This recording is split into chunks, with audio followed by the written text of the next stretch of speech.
Tapi kalau orang yang berdosa ya dia terus terkungkung, tidak berani gitu ya, taunya ya kalau kita mau bilang hidupnya semau gue. Sekarang kami bertanya, banyak sekarang watak-watak anak-anak yang lama belum diperbaharui lagi. Oleh karena itu jemaat yang hidup di luar Kristus memiliki kehidupan rohani yang kosong. Itu pasti. Itu pasti. Oleh karena itu, ketidakberdayaan menghadapi dunia pasti akan dirasakan oleh orang-orang yang hidupnya kosong bersama Kristus. Ya, artinya maksudnya dia tidak hidup dalam Kristus. Dan kehidupannya pasti rasanya kosong. Sebaliknya, jemaat yang hidup di dalam Kristus akan terus hidup, diperbaharui, dibangkitkan untuk hidup dalam kemuliaan kuasa pemerintahan dan kedaulatan Kristus. Baik, kita akan masuk ke halaman berikutnya. Oke, karena Bapak seorang peneliti, tulisan ini Bapak ambil dari penelitian seseorang bernama Desti Samarena. Penelitian ini dipublikasikan pada Desember 2019 di jurnal Fide. Jurnal Teologi, Sistematika, dan Praktika mengatakan bahwa kesimpulan Efesus 2 ayat 1 sampai 10 adalah yang pertama, memahami posisi manusia yang berdosa. Oleh karena itu dalam keadaan demikian tidak ada hal yang dapat membuat manusia untuk diselamatkan. Itu harus kita ingat. Ya, kalau hanya kekuatan manusia kita tidak mampu. Nah, yang kedua ini penting. Kita harus mengerti keselamatan itu, pertolongan itu datang dari tangan kasih dan karunia Allah. Dan bukan hasil pekerjaan manusia. Bukan hasil kemampuanmu untuk sekolah hebat, lulus ke universitas yang luar biasa, bahkan mungkin ke Harvard. No way. Ya. Artinya siapa kita, Tuhan sudah bentuk dan tinggal kita bilang sama Tuhan, pakailah hidup. Mengapa banyak orang gagal? Ya, Bapak juga ingin berhasil. Dan kita harus sadar ini juga hasil penelitian. Yang pertama, banyak orang tidak mau mengambil resiko. Dia maunya di zona nyaman terus. Dia tidak mau mengambil resiko. Yang kemudian, yang kedua, hasil penelitian, dia tidak melakukan apa yang disukai. Maunya tuh backstreet terus. Ya. Yang ketiga, mudah menyerah dan tidak mau bangkit. Ya, kalau kita lulus, kita perlu diuji. Oleh karena itu, ujian itu adalah suatu hal untuk kita melihat kemampuan kita. Kemudian yang keempat, terlalu banyak beralasan. Aduh, saya seperti ini, saya nggak bisa ini. Peserta seminar yang kami kasihi, terlalu banyak orang berbuat alasan, beribu alasan untuk tidak melakukan sesuatu. Tapi bisa berjuta alasan, kita bisa melakukan sesuatu. Kemudian, kita di sini kelemahannya adalah selalu melakukan seorang diri. Nggak bisa. Kalau kamu mau lari kencang, gitu ya, kamu lari sendiri saja. Tapi kalau kamu mau larinya jauh, kamu harus sama-sama. Artinya kamu harus banyak teman. Kalau kamu hanya ingin mau cepat, terkenal, hebat, ya lari sendiri aja. Itu melakukan seorang diri, kamu akan kehabisan nafas, akan kehabisan tenaga untuk menyelesaikan itu. Oleh karena itu perlu adalah kebersamaan. Kemudian yang terjadi sering kita ini tidak dikelilingi oleh pemenang. Kita selalu bersama orang-orang pecundang. Waduh, kita masalah nanti di sana ada takut macam-macam. Wah, itu bahaya. Hati-hati. Lingkungan membentuk kita untuk menjadi kita penakut dan kita menjadi tidak berhasil. Oleh karena itu, untuk menjadi pemenang, kamu harus dikelilingi oleh maksudnya pemenang-pemenang yang bersemangat. Dan yang ketujuh, Kamu salah jika kamu tidak mendengarkan orang yang tepat. Itu alasan sehingga kamu itu nggak mau tukar pikiran. Atau kita lah, begitu ya. Itu dari hasil studi penelitian. Kemudian, apa yang kita lakukan? Nah, di sini apa yang harus kita perbaiki dari 7 masalah itu? Yang pertama itu karakter. Setiap orang punya karakter. Karakter tidak dapat disangkal bahwa persoalan karakter dalam kehidupan manusia di muka bumi sejak dulu sampai sekarang dan juga zaman yang akan datang merupakan suatu persoalan yang besar dan penting. Dikatakan persoalan hidup dan matinya suatu bangsa, itu karakter. Gimana karakternya? Maaf, ada suatu kampung yang isinya baik-baik misalnya ya. Mereka patuh kepada orang tuanya, mendengar kepada kakak dan abangnya, gitu. Itu karakter. Mereka membangun karakternya dengan baik. Ada juga suatu lingkungan yang memang waduh luar biasa. Mungkin peserta di sini ada bertempat tinggal di suatu daerah yang tempatnya luar biasa mungkin ya, yang membuat karakter kita jadi berubah. Dari tadinya baik, tiba-tiba kok berubah jadi maaf, tidak berbudi. Saya sekolahkan kamu jauh-jauh nak untuk bisa berhasil, tapi kenapa sampai di sana karaktermu berubah sekali begitu. Ternyata tempat menentukan karakter seseorang. Karakter itu sekarang banyak tuh anak-anak ya. Kalau bisa dibilang, kalau ditanya, kamu tahu ini enggak ya, begitu. Dia jawabnya singkat, tahu. Kalau dibilang tahu, artinya itu tidak tahu. Artinya dia itu apa ya? Menjawabnya itu tidak sopan, ya, tidak baik terhadap orang lain. Itu karakter, ya. Oleh karena itu, mari kita lihat karakter kita sudah seperti apa. Kemudian ada fakta-fakta sejarah telah cukup banyak memperlihatkan kepada kita bahwa kekuatan dan kebesaran suatu bangsa pada hakikatnya berpangkal pada kekuatan karakternya. Lihat ya, Korea, Cina, gitu ya, dan beberapa bangsa-bangsa yang lain. Atau di suku Indonesia seperti Jepang, dia hormatnya saja sampai tunduk kepalanya, menghormati orang yang lebih tua. Dalam pertandingan-pertandingan posisi, katakanlah seperti kita tahu dalam hidup ini banyak organisasi yang kita ikuti. Terkadang kita lupa, ya mungkin kita tidak sadar, kita lebih muda dari yang lain. Kita tidak peduli, yang penting rebut jabatan. Padahal masih ada senior kita yang lebih di atas kita. Kita nggak peduli, yang penting saya hebat, saya luar biasa. Itu harus menjadi catatan. Oleh karena itu kita harus melihat karakter tersebut. Jangan sampai yang belum waktunya kita rebut. Ya, semuanya itu ada sesuai waktunya. Ya, dari bayi, anak-anak, remaja, ya, kemudian berkeluarga, punya anak, terus semua punya porsinya masing-masing. Jangan baru lulus sekolah, terus tiba-tiba pinginnya maunya jadi direktur. Banyak ini sekarang yang anak-anak seperti itu. Karena mungkin orang tuanya punya usaha, punya hal-hal yang luar biasa. Dan kita mendidiknya terbalik. Harusnya biarkanlah dia mengikuti proses-proses itu. Ya. Nah, kemudian ada faktor nilai. Apa nilai? Nilai itu merupakan suatu prinsip umum yang menyediakan anggota masyarakat dengan suatu ukuran atau standar untuk membuat penilaian, pemilihan mengenai tindakan dan cita-cita tertentu. Nilai ini perlu diperagakan di setiap hari kehidupan kita. Nilai orang ini baik ya.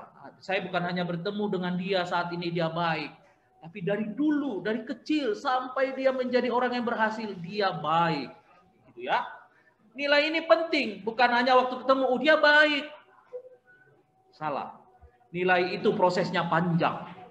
Nilai itu prosesnya perlu pergumulan. Ya, sehingga dia terbentuk menjadi orang yang berhasil dan bisa memimpin kita. Kemudian nilai adalah konsep. Nah, kalau dalam pemilihan, konsep itu pasti dipilih. Oh, dia orangnya bagus tuh, berteman baik. Dia mau membagi waktunya. Dia tidak pelit, misalnya begitu ya. Itu jadi menjadi sebuah konsep untuk membentuk hal-hal yang diperlukan gitu ya. Mental yang dirumuskan dari tingkah laku manusia. Oleh karena itu, nilai adalah persepsi yang sangat penting, baik untuk dihargai. Kemudian, apa yang diminta lagi? Watak. Wah, ini watak itu ada yang keras kepala gitu ya, nggak mau mendengar.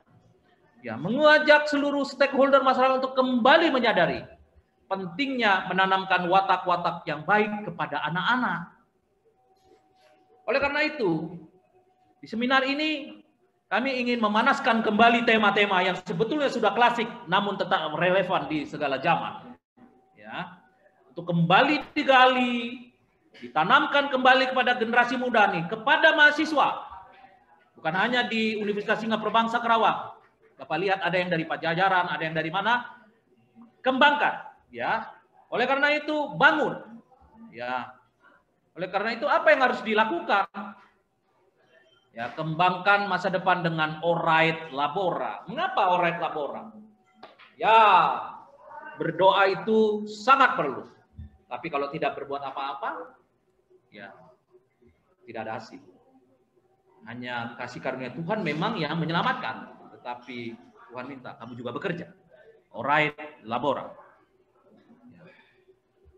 Di dalam doa setiap waktu, ini sangat penting. Ya. Kalau kita berdoa, pasti kita tahu, sadar bahwa kita ini nggak punya kekuatan apa-apa. Oleh karena kita perlu minta tolong sama Tuhan. Artinya berdoa ini bukan main-main. Sekarang kita yang ada di tempat ini, apakah kita sudah punya waktu doa? Waktu bercakap-cakap dengan Tuhan, pencipta kita. Waktu berdoa, waktu bercakap-cakap dengan Roh Kudus yang ada di tubuh kita. Ya kalau diam-diam baik kata orang sini, ya Roh Kudus juga diam-diam aja gitu kan. Oleh karena itu selalulah berdoa ya, untuk bekerja, untuk memberi nafkah keluarga, untuk belajar dengan baik. Berdoa setiap waktu. Kita masuk dalam sikap sehari-hari. Apa sikap sehari-hari yang dibutuhkan untuk kita seluruh mahasiswa ini? Seluruh yang ada di seminar ini. Kita harus rendah hati. Gak ada guna untuk tinggi hati. Untuk apa? Tinggi hati. Tadi pagi Bapak mendapat WA pembagian grup dari wilayah Sumatera Utara. Ada daerah yang banjir. Hanya sekejap lagi tidur tiba-tiba banjir, semua barang-barangnya terangkut sama air. Mau sombong? Habis dalam hitungan detik. Tidak usah dibangun kesombongan itu, nggak penting. Kalaupun kamu terlahir dari orang tua yang luar biasa, yang memang punya berkat yang luar biasa, tetaplah rendah hati. Karena yang kita imani ketika kita lahir, rahim dari ibu kita nggak bisa pilih. Dari rahim mana kita harus lahir. Contoh, Bapak lahir dari rahim seorang ibu Simalungun, Bapak Simalungun. Dan pasti biasanya sudah Kristen. Ada yang terlahir mungkin di Rusia. Tiba-tiba nggak kenal Tuhan aja. Apa yang harus dilakukan? Kita bisa nego sama Tuhan waktu kita lahir? Tidak bisa.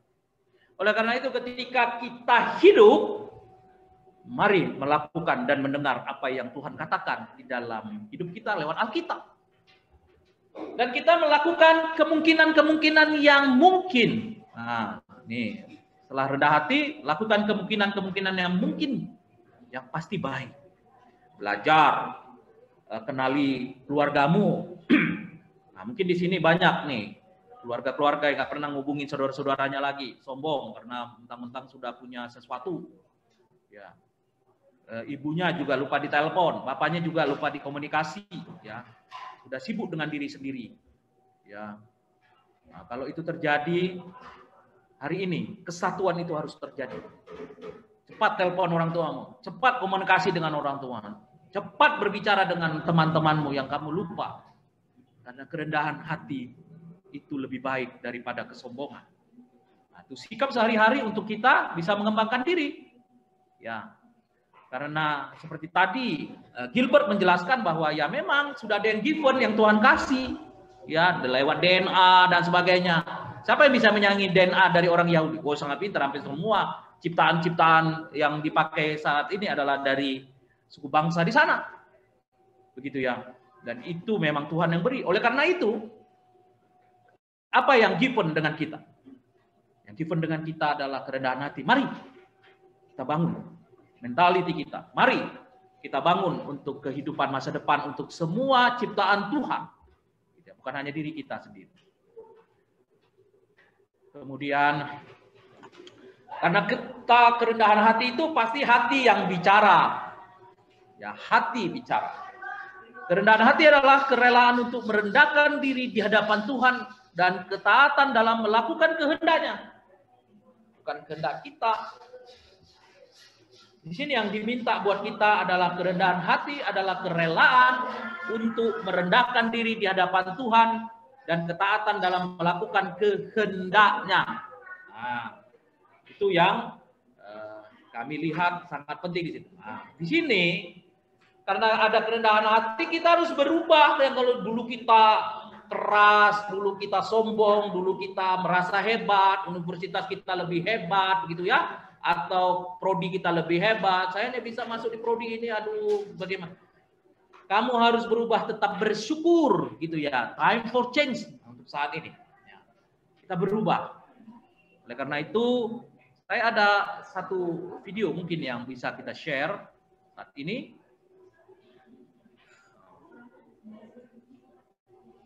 Ya, terima kasih. Kita akan masuk dalam satu video yang mungkin bisa memberi semangat untuk kita.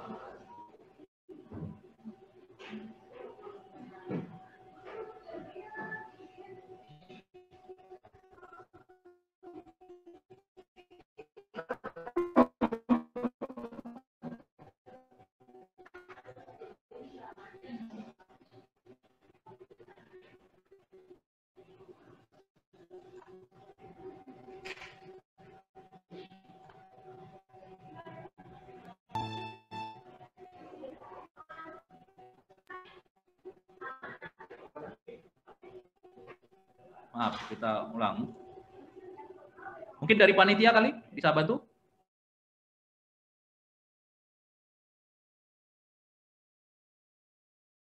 Oke.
sekelumit video tadi mengingatkan kepada kita memang hidup ini tidak mudah. Tapi pesan moral yang kita terima adalah bahwa kita harus berubah.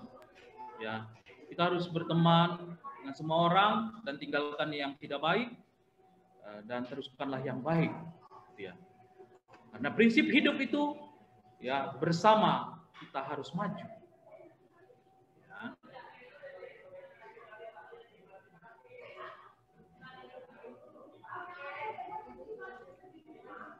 Dan kita harus punya visi dan misi hidup. Visi hidup dan misi kita untuk apa? Yang pasti untuk menyenangkan hati Tuhan. Gitu ya. Kemudian dalam hidup ini kita harus mawas diri. Karena demikian, karena terhadap Tuhan tidak ada sesuatu pun sekecil apapun yang bisa ditutup-tutupi.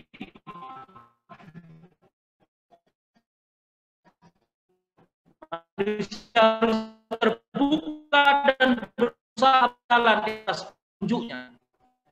Kalau ia tidak ingin diganggu oleh guncangan-guncangan yang berdatangan silih berganti dalam hidup ini.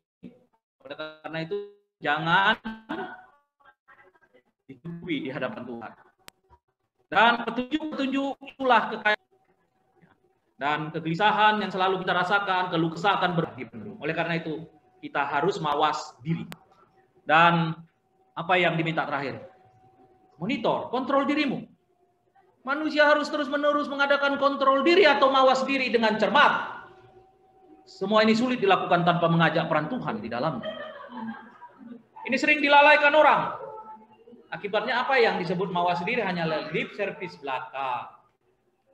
Oleh karena itu kontrol diri itu tidak bisa dilakukan secara sendirian. Ibarat kambing-kambing yang dapat diterkam kapan saja oleh serigala setan ya gitu ya. Kita ibaratnya itu. Untuk itu pendidikan iman yang terus-menerus sepanjang hayat harus terus dilakukan dengan berbagai media punya milik Allah. Pakailah senjata Allah. Dan apa yang diminta terakhir? Menanglah bersama Kristus. Inilah yang disebut dan kita taat sampai akhir. Hal-hal inilah yang kami mau sampaikan bahwa untuk membangun diri kita, 7 hal yang tadi mengganggu kemajuan kita harus kita tinggalkan. Beberapa hal yang membangun diri kita itulah yang kita bangun. Dan yang terpenting tadi adalah kemenangan bersama Kristus. Setelah kita menang, kata orang Kristen kalau dia akan sudah selesai tugasnya di dunia ini, dia taat sampai akhir. Demikian ya pemaparan kami tentang membangun diri pada hari ini. Semoga ini membawa damai sejahtera buat kita semua dan boleh membangun mentaliti kita untuk ke depan. Jangan takut, tetap bersemangat karena Tuhan menolong kita semua. Terima kasih.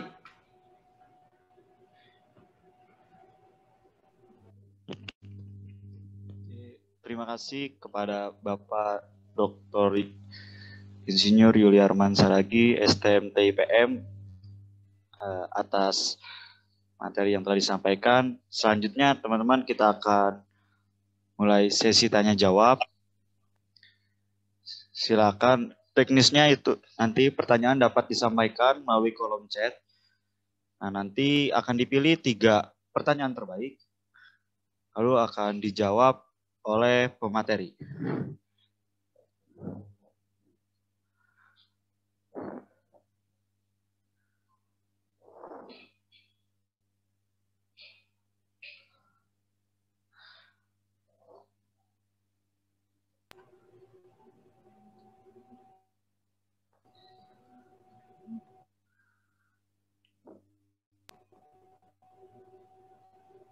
Mungkin bisa tanya jawab sambil nanti ada yang chat box sambil jalan, tidak apa.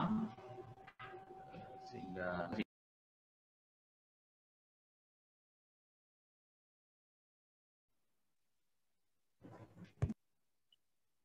Maaf, Kak. Shalom. Ya. Maaf, Kak.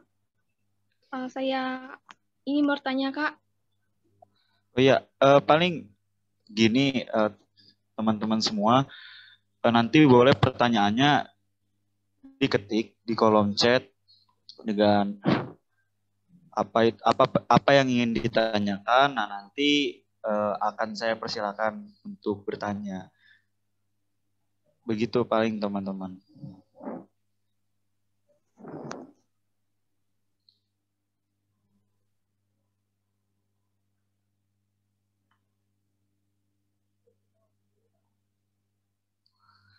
Ini siapa namanya sih?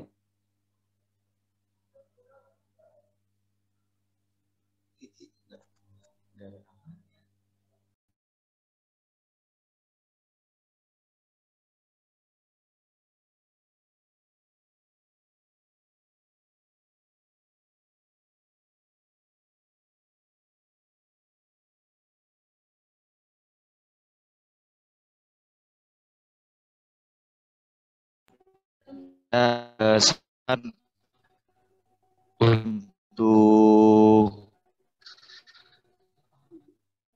dari Institut Kesehatan Elveria bertanya. Shalom pagi teman. Perkenalkan nama saya Rika Trisnya. Saya sebagai mahasiswa baru siap menyelesaikan UTS. Saya ingin bertanya, Pak. Saya bertanya, nilai 100 kalau kita ujian itu nilai 100 penting nggak dalam hidup ini, Pak? Kita nilai 100 tapi pengetahuan kita itu 0. Itu untuk apa ya kan, Pak? Baru yang kedua, kalau kita ngerjain ujian, kalau kita kerjasama itu nggak ada untungnya bagi kita. Tapi kenapa dalam diri kita itu, Kak, Pak, ada iri sama kawan? Itu aja sih, Pak. Saya kira terima kasih.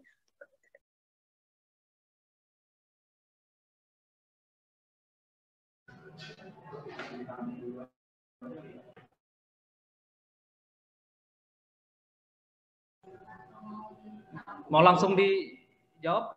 Boleh? Boleh, Pak. Baik. Ya, silakan, Pak. Baik, terima kasih moderator. Saya harus lewat moderator ini. Pertanyaannya bagus sekali ya. Nilai 100 dalam ujian dan menjawab secara bersama-sama dan apa tadi itu rasanya untuk apa gitu ya. Yang pertama harus kita pahami bahwa di dalam hidup ini ujian-ujian itu adalah suatu bentuk latihan mengetahui kita posisinya itu di mana. Apalagi dari lembaga pendidikan itu salah satu syarat ya, bagaimana untuk bisa mengetahui seseorang itu bernilai secara keilmuan yang dia pelajari. Nah, sekarang kalau ditanya perlu enggak nilai 100? Karena itu syarat dari sebuah institusi, itu perlu. Nah, pertama yang kemudian pertanyaannya untuk mencapainya dengan tidak jujur, yaitu tidak boleh, kan begitu. Karena nilai 100 itu adalah angka yang disepakati di semua institusi, nilai kalau bisa dibilang itu nilai sempurna ya, kalau mau dibilang itu hanya milik Tuhan sebenarnya. Tetapi untuk kita tahu bahwa kita ini dinilai berapa, itu perlu dilakukan ujian. Nah, oleh karena itu tinggal bagaimana dengan diri kita, gitu ya, dengan diri kita. Apakah kita perlu nilai segitu untuk hanya lulus, atau kita perlu keilmuannya? Jadi dia itu apa ya, berbanding terbalik begitu ya. Hati-hati, kita perlu bagus, iya, karena itu suatu taraf nilai yang diperlukan untuk menguji orang itu bisa lanjut atau tidak. Tetapi secara iman, kalau nilai itu diambil dengan cara curang, ya dia urusannya dengan Tuhan. Artinya ini ada dua hukum dunia dan hukum surgawi gitu ya. Tinggal mana yang kita pilih. Ya. Nah, itu ya. Itu untuk sementara yang bisa Bapak jawab. Tadi ada yang kedua kayaknya ya. Yang kedua tuh apa ya?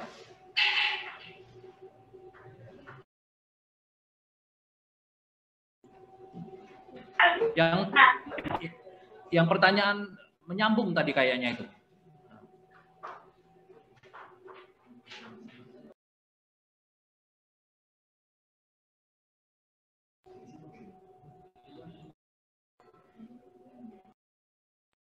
Baik, yang dari Institut Kesehatan mungkin apa sudah cukup dijelaskan atau perlu ditambah? Silakan ya.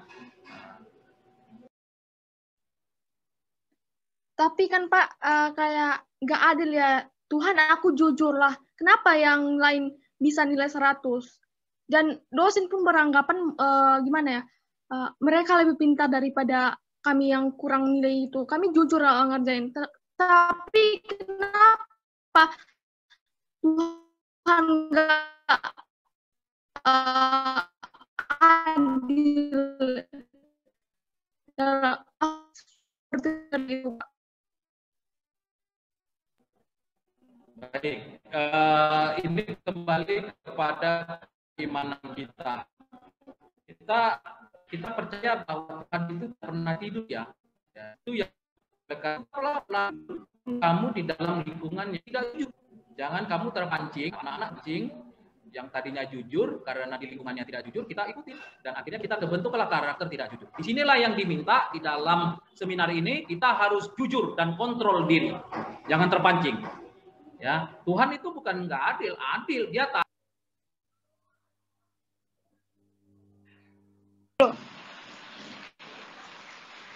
Shalom. Ya, shalom.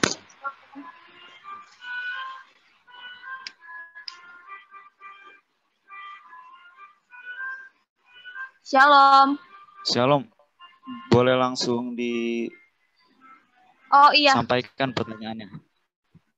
Iya, izin bertanya. Tadi kan Pak itu bilang kalau kita tuh harus mengontrol emosi ya, Kak.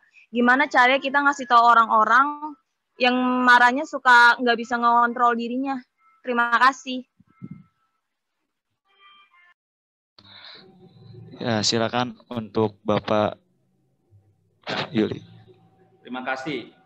Secara prinsip sebenarnya kalau ini sudah masuk di psikologi ya, dan Bapak bukan bagian dari itu. Tetapi kehidupan kita sehari-hari membentuk mentality kita gitu ya. Yang namanya seperti tadi orang nggak bisa dikontrol dirinya gitu ya. Kita tidak bisa langsung menegur secara de facto gitu ya. Artinya langsung kita bicara, tapi ada cara yang tepat untuk menyampaikannya. Oleh karena itu memang semua situasi itu kita perlu pertolongan Tuhan. Karena kita bukan orang yang hebat untuk membuat orang itu baik. Tadi di awal sudah dijelaskan bahwa Tuhanlah yang membentuk kita dan kita yang melakukan apa yang Tuhan mau. Tapi kan kita sering melakukan apa yang tidak mau, yang Tuhan tidak mau. Itu yang jadi masalah. Oleh karena itu tadi ketika kita bertemu teman atau mungkin saja pacar gitu ya, teman berjalannya orangnya keras, tapi dari sisi postur saya senang gitu, tapi sikapnya aduh saya nggak suka sekali dengan orang tua saya, tidak bersikap baik dan gitu ya. Memang perlu waktu, ya. Perlu waktu kita untuk menjelaskan bahwa hidup menjadi karakter yang baik itu harus dibentuknya seperti apa, kesabaran yang luar biasa tinggi. Dan jangan lupa tetap berdoa untuk hal-hal perubahan yang itu bukan pekerjaan kita. Gitu ya. Itu yang mungkin bisa Bapak bantu. Terima kasih.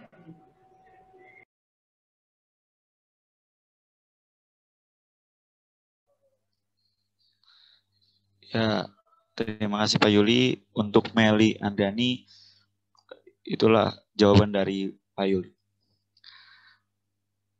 Oke, selanjutnya pertanyaan dari Beni Kristo. Bisa unmute.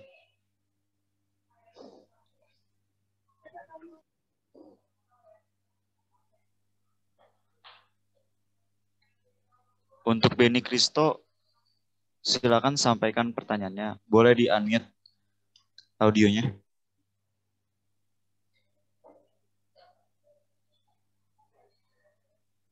Cek. Kedengeran nggak, Kak? Ya, silakan. Oke. Shalom, terima kasih Pak atas presentasinya, penjelasannya. Ada yang saya ingin tanyakan. Tadi Bapak membicarakan tentang lingkungan yang membangunkan. Bagaimana cara kita agar keluar dari circle lingkungan yang tidak membangun hidup kita itu? Itu aja sih Pak. Terima kasih. Shalom. Baik.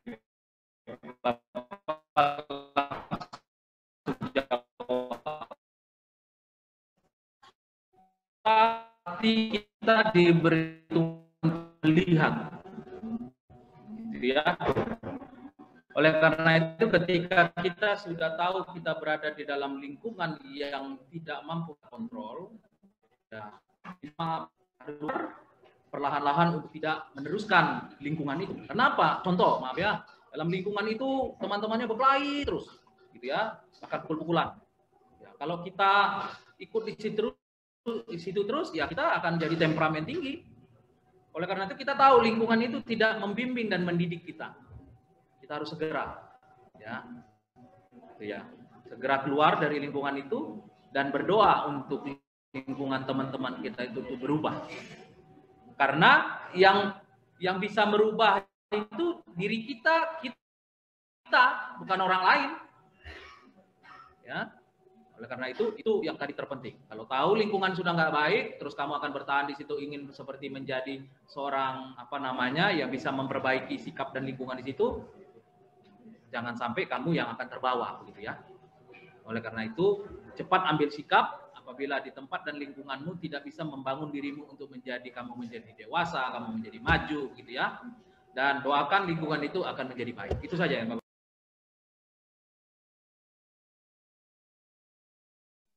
Terima kasih, Pak.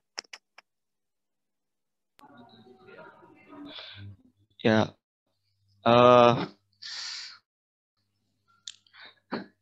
ini puji Tuhan peserta semua teman-teman sangat antusias ya dalam webinar kita pada hari ini. Saya mohon maaf karena kita ada keterbatasan waktu. Nanti segala pertanyaan dari teman-teman yang belum bisa disampaikan secara live atau langsung, nanti bisa teman-teman isi Google Form untuk materi yang pertama. Silakan teman-teman nanti sampaikan pertanyaannya dan nanti akan dijawab by email. Terima kasih.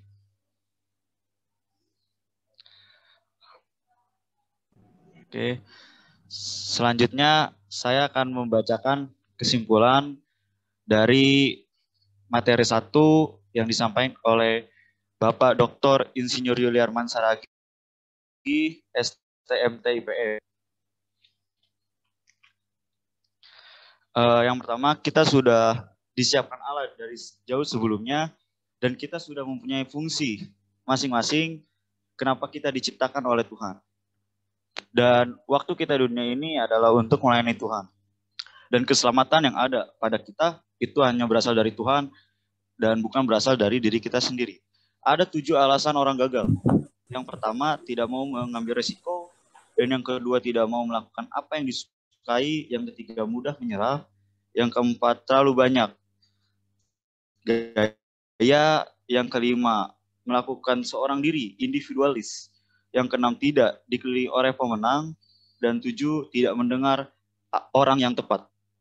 Terus ada juga yang harus mempengaruhi tentang mengenal dan mengembangkan potensi diri, yaitu ada karakter, melihat dari karakter siapa kita masing-masing kepribadiannya, dan lalu ada nilainya, nilai sebagai prinsip umum dan sebuah konsep yang ada dalam diri kita, lalu watak yang ada di dalam diri kita itu mempengaruhi potensi yang akan kita kembangkan. Dan tidak lupa kita untuk berdoa setiap waktu, dan sikap sehari-hari menentukan kita dalam mengembangkan potensi diri dan kerendahan hati yang ada dalam diri kita, yang nantinya akan memungkinkan adanya kesatuan. Lalu ketika kita mengetahui hal itu, time for change, saatnya kita berubah. kita bersama akan lebih maju, dan kita harus mempunyai visi dan misi hidup. Dan kita harus mawas diri, dan juga kita harus mempunyai kontrol diri. Dan semua hal itu dapat kita lakukan dengan mengandalkan Tuhan dan oleh penyertaan Tuhan Yesus Kristus. Demikian kesimpulan yang saya dapat berikan dari materi pertama yang telah disampaikan oleh Bapak Dr. Insinyur Yuliarman Saragi, STMT IPM. Kepadanya dipersilakan untuk menulis materi pertama kita pada siang hari ini.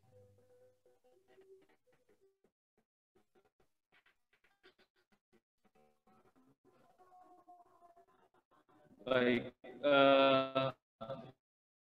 closing statement dari kami adalah kalau ada atau baca CV Bapak, kamu bisa melihat kapan Pak jadi sarjana, kalau bisa dikatakan sudah mulai berumur, gitu ya. Oleh karena itu, persiapkanlah dirimu, jangan terlena dengan situasi, karena senjata Allah perlu kamu persiapkan di dalam hidupmu, termasuk sekolah, dan masa depan adalah hal-hal yang luar biasa yang Tuhan percayakan kepada kita. Maju terus, jangan takut dengan lingkungan, dan kamu harus berubah seturut kehendak Tuhan. Terima kasih, itu saja.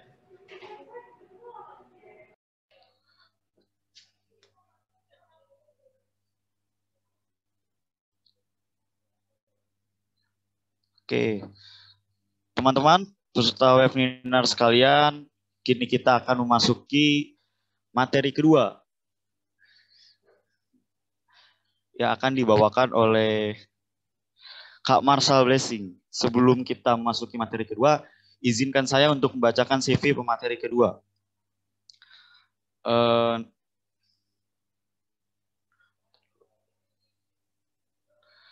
Nama Marcel Blessing, jenis kelamin laki-laki, tempat tanggal lahir Jakarta 20 Juli 1994, keluarga negaraan Indonesia, status perkawinan belum menikah. Tinggi badan 170 cm, berat badan 65 kg. Kesehatan sangat baik. Agama Kristen, alamat apartemen Green by Fluid Tower E3 AJ. Nomor handphone 0898 8998 751 dengan email sahabatblessing@gmail.com. Tentang pemateri kedua, Kak Marcel Blessing adalah pendiri Sahabat Blessing atau dengan IG Sahabat Blessing dan juga penulis buku Generasi Anak Panah. Marcel Blessing lahir di Jakarta pada tanggal 20 Juli 1994. Beliau mendirikan akun rohani Kristen bernama Blessing atau Sahabat Blessing untuk anak-anak muda yang memiliki kerinduan untuk menjadi saluran berkat bagi banyak orang sejak 18 Juni 2015 di jejaring sosial Line dan Instagram yang sudah memiliki lebih dari 500.000 pengikut yang dikenal dengan Sahabat Blessing. Beliau telah membuat sebuah kesaksian hidup yang berjudul Generasi Anak Panah dan mini album yang berjudul Healing Worship. Kerinduan hatinya yaitu menjadikan 1 juta jiwa pribadi yang mengenal Tuhan serta memenangkan generasi anak muda bagi kemuliaan nama Tuhan. Kak Marcel aktif melayani sebagai pembicara di berbagai gereja maupun konferensi di seluruh Indonesia untuk memberikan kesaksian mengenai kebaikan Tuhan serta melayani di rumah sakit jiwa bersama dengan keluarga.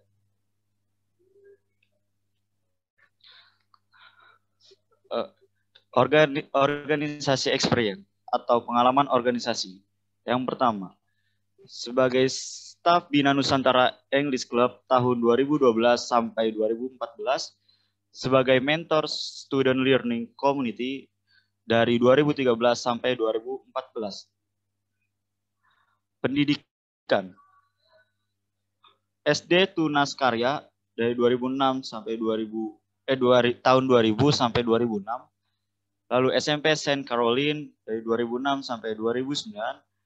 SMA AK2 BPK Penabur dari 2009 sampai 2012 serta Universitas Bina Nusantara dengan prodi Teknik Informatika dari 2012 sampai 2016 dengan IPK 3.71.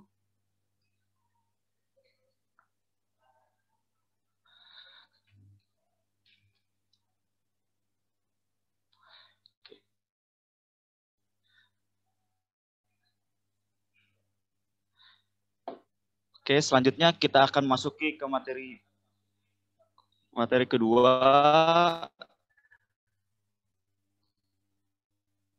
kepada Kak Marcel Blessing.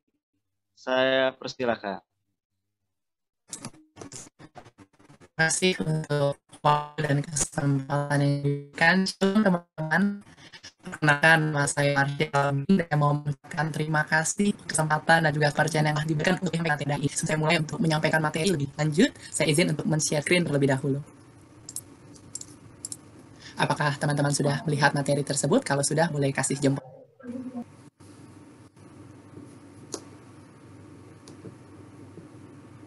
Oke, terima kasih teman-teman. Saya akan memulai penyampaian materi pada hari ini.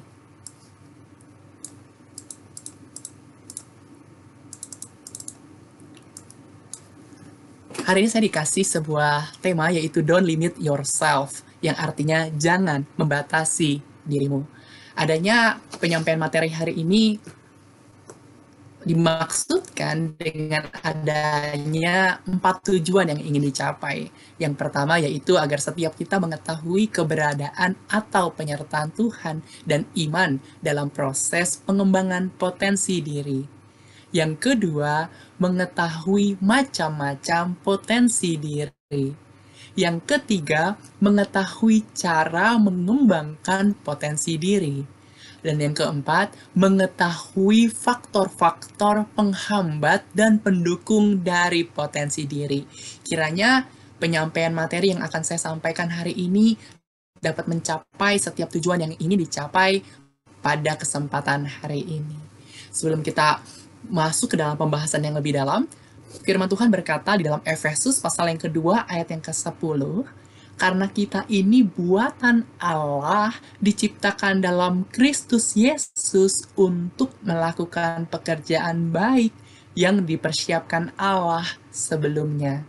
Ia mau supaya kita hidup di dalamnya.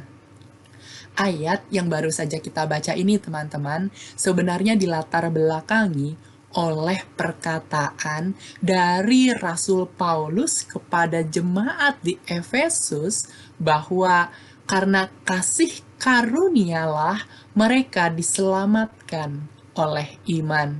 Itu bukan hasil dari usaha mereka, tetapi pemberian Allah. Oleh sebab itu, tidak ada seorang pun yang dapat menyombongkan dirinya. Dan dalam ayat ini kita dapat melihat perkataan selanjutnya dari Rasul Paulus kepada jemaat di Efesus bahwa Rasul Paulus dan jemaat di Efesus adalah ciptaan Allah dan melalui Yesus Kristus maka Allah menghendaki supaya mereka melakukan pekerjaan yang baik. Teman-teman, sebagaimana Rasul Paulus dan jemaat di Efesus adalah ciptaan Allah dan Allah menghendaki supaya mereka melakukan perbuatan yang baik, demikian pula dengan kita. Kita adalah ciptaan Allah dan Allah menghendaki setiap kita melakukan pekerjaan yang baik. Dari ayat ini kita bisa belajar beberapa hal, teman-teman. Yang pertama, setiap kita adalah ciptaan Allah. Allah adalah Sang Pencipta dan kita adalah ciptaannya. Dengan kata lain, karena Allah yang menciptakan kita, maka setiap kita adalah milik kepunyaannya.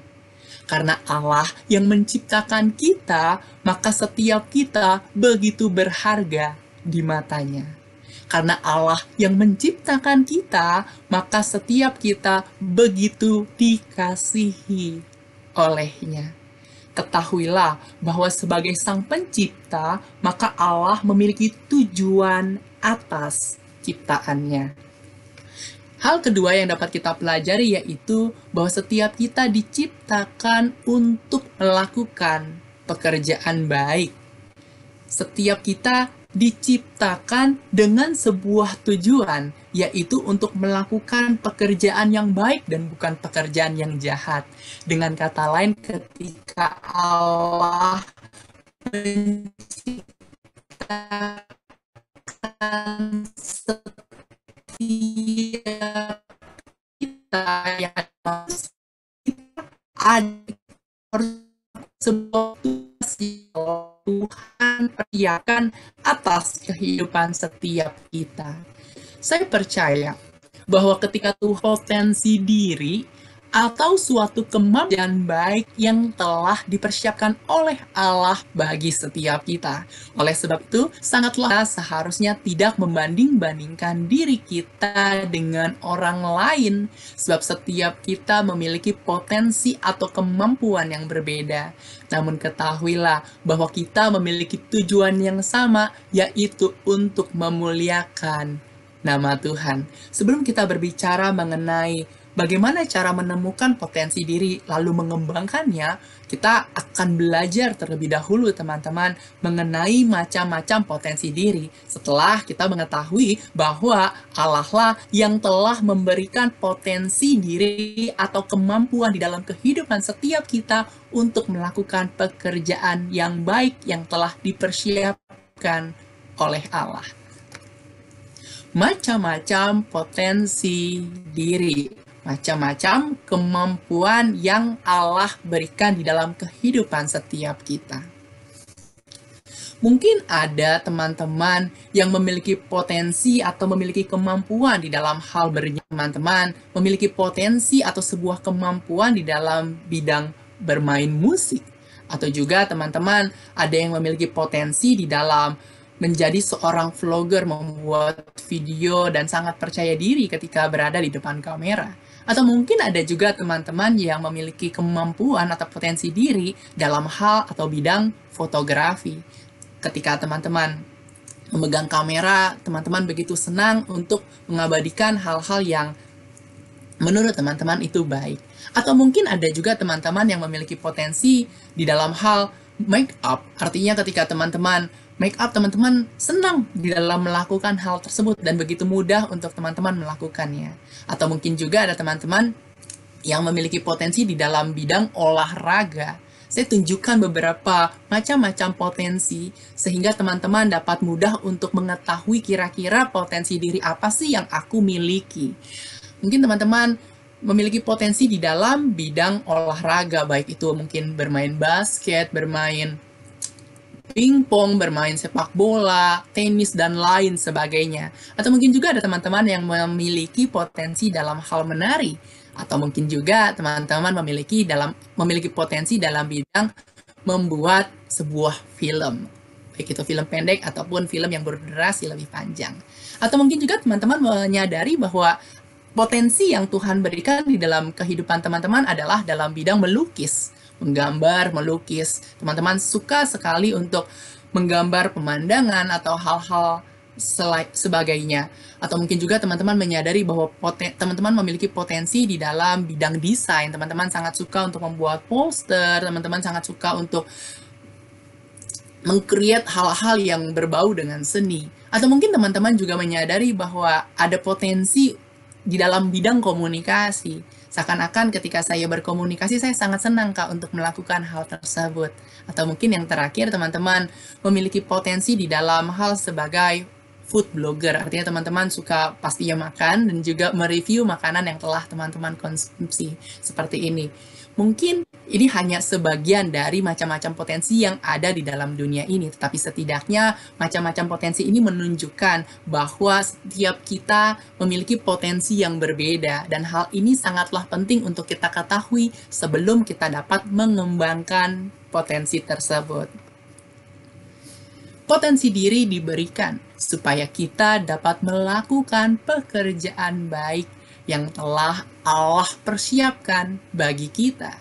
Dan jangan membatasi potensi yang ada di dalam diri kita. Sangat penting teman-teman untuk mengetahui potensi yang kita miliki. Sehingga dengan potensi kita dapat melakukan kerja baik yang telah dipersiapkan Allah bagi kita. Setelah kita mengetahui potensi, maka step berikutnya adalah kita mengembangkan potensi tersebut dan tidak membatasi potensi yang ada di dalam diri kita. Bicara mengenai potensi, mengenai kebisaan, artinya apa yang aku bisa lakukan. Itulah yang dimaksud adalah bagaimana caranya saya dapat menemukan potensi yang terdapat di dalam diri saya. Ada rumusnya teman-teman, semoga dengan rumus berikut ini teman-teman akan lebih mudah untuk mengetahui kira-kira potensi apa sih yang sebenarnya aku miliki. Cara menemukan potensi diri, rumusnya adalah bisa dikali suka. Apa maksudnya Kak Marshall? Saya percaya bahwa setiap teman-teman pasti memiliki banyak hal yang bisa untuk dilakukan. Mungkin ada teman-teman yang di sini, Kak, saya bisa bernyanyi, saya bisa bermain musik, saya juga bisa mengajar, saya bisa memasak. Nah, teman-teman harus mulai tulis setiap hal-hal yang teman-teman bisa untuk lakukan. Teman-teman bisa ambil sebuah kertas, lalu teman-teman bisa mulai menuliskan segala hal yang teman-teman bisa untuk melakukannya. Teman-teman bisa tulis. Mungkin ada teman-teman yang memiliki kebisaan lebih dari 5, atau mungkin lebih dari 10, nggak apa-apa. Teman-teman tuliskan itu semua. Step berikutnya setelah teman-teman menuliskan apa yang teman-teman bisa lakukan, yang kedua adalah teman-teman mulai mengkategorikan ke tahap yang kedua, yaitu dari hal-hal yang bisa aku lakukan, mana yang paling aku suka. Seperti itu teman-teman. Pastinya mungkin teman-teman menuliskan ada 5, saya bisa nyanyi, saya bisa main musik, saya bisa ngajar. Misalnya anggaplah 3. Lalu dari hal-hal yang teman bisa lakukan, pastinya ada salah satu yang teman-teman paling suka untuk melakukannya. Misalnya, oh saya bisa nyanyi sih, saya bisa bermain musik, saya bisa ngajar. Oh, tapi saya paling suka tuh bermain musik. Dari mana saya bisa tahu saya itu paling suka bermain musik? Karena di rumah saya banyak banget alat-alat musik. Saya suka banget mainin musik. Kalau lagi nganggur, saya main musik. Kadang kalau misalnya saya mungkin diminta untuk pelayanan, saya masuk ke dalam pelayanan dalam bidang musik. Pokoknya teman-teman harus mengetahui apa yang teman-teman bisa untuk lakukan dan teman-teman paling suka melakukan hal tersebut. Nah, inilah sebuah rumus untuk mengetahui potensi diri apa yang sebenarnya teman-teman miliki. Sangat penting teman-teman untuk melakukan hal ini karena ketika kita dapat menemukan potensi diri, maka di saat itulah kita baru dapat melakukan pengembangan dalam hal potensi diri. Jadi teman-teman bisa sediakan waktu nggak terlalu lama, catat semua hal yang teman-teman bisa lakukan, dan mulai kategorikan kira-kira dari semua yang bisa aku lakukan, mana yang paling aku sukai. Nah, setelah kita mengetahui apa yang paling kita sukai, kita mulai teman-teman untuk mengembangkan hal tersebut. Kenapa Kak patokannya harus suka? Karena yang kita sukailah, itulah yang akan bertahan lama teman-teman, untuk kita lakukan terus-menerus. Seperti itu.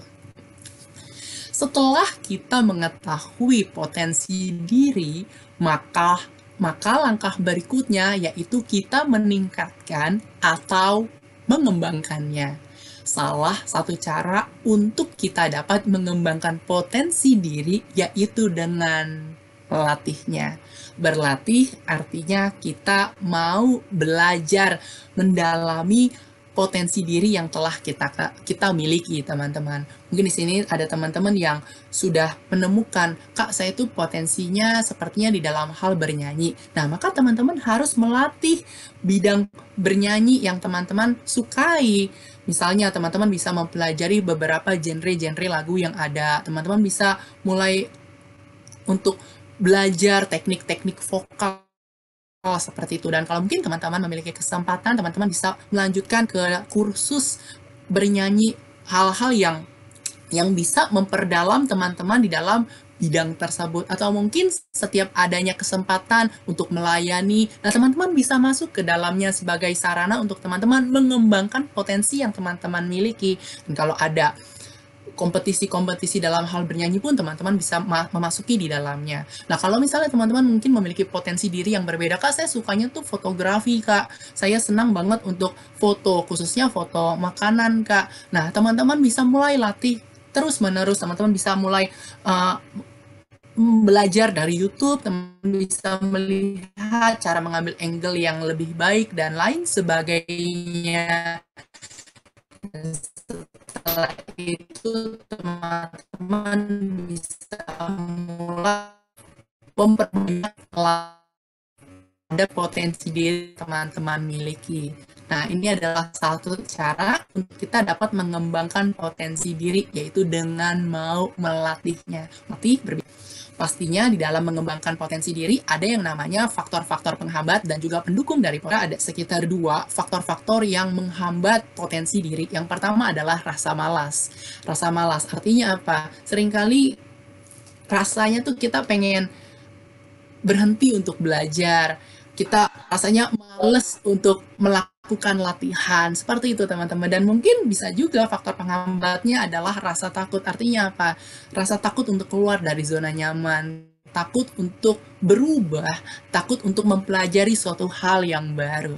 Tetapi selain adanya faktor-faktor penghambat, ada faktor pendukung dari potensi diri teman-teman, yaitu memiliki iman di dalam Tuhan. Kenapa memiliki iman dikategorikan sebagai pendukung dari potensi diri? Karena ketika kita memiliki iman di dalam Tuhan teman-teman, maka kita akan menjadi pribadi yang rajin, dan kita tidak menjadi pribadi yang takut, melainkan kita menjadi pribadi yang berani untuk mengembangkan potensi diri yang Tuhan telah percayakan atas kehidupan kita. Kenapa iman itu penting? Karena iman berbicara mengenai suatu kepercayaan sungguh-sungguh kepada Tuhan.